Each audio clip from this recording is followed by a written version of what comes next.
This old guy DIY video has to do with building a 12 by 24 lean-to at a hot chick's house.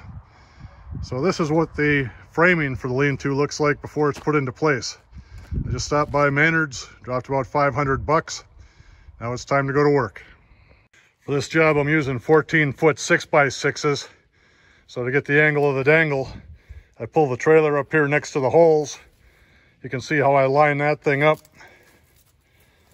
It's ready to come down into the hole.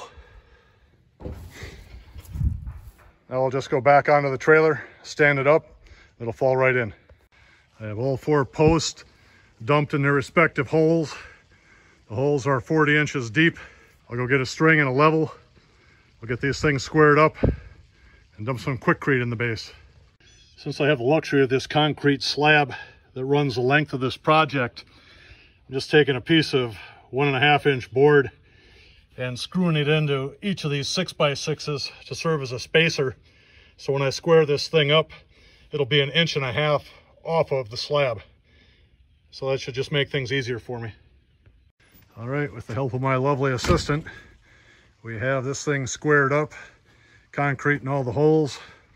So what I did is used that block on the 2 end pieces, and then I snapped a string from one end to the other and lined these middle 2 posts up with the string so I have a nice straight edge. But she's pleased just to have 4 soldiers standing here at attention. I'll let this dry for a day or 2. It'll be time to build the roof.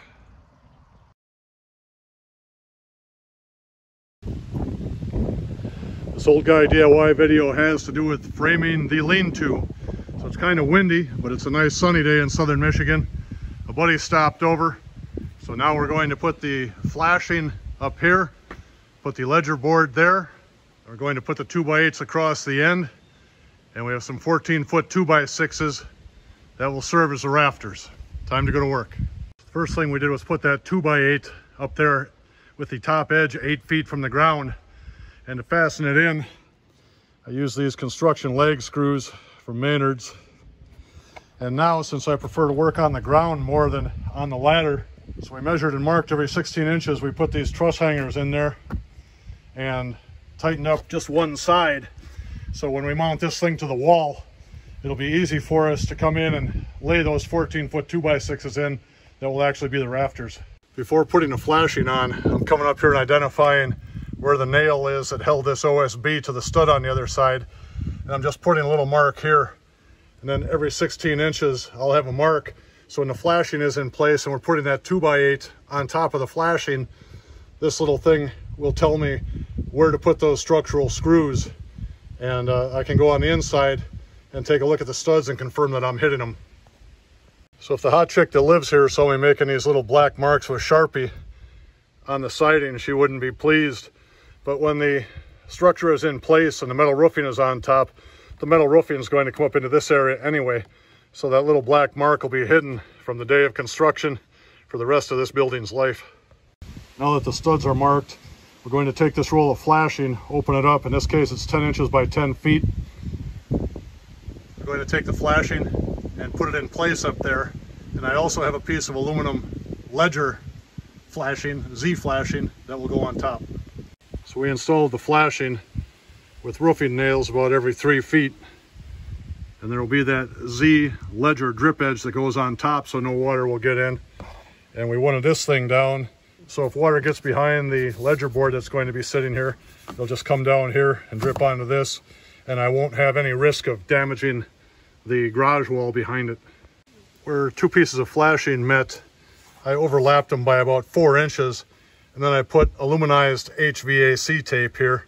I don't believe it's necessary, but as long as I'm here, I'd like to do it one time and never come back to this job. This is what the inside of the garage looks like. When we're driving those structural screws from the other side, they're biting into this thing through the wall. So we're in good shape as far as grabbing.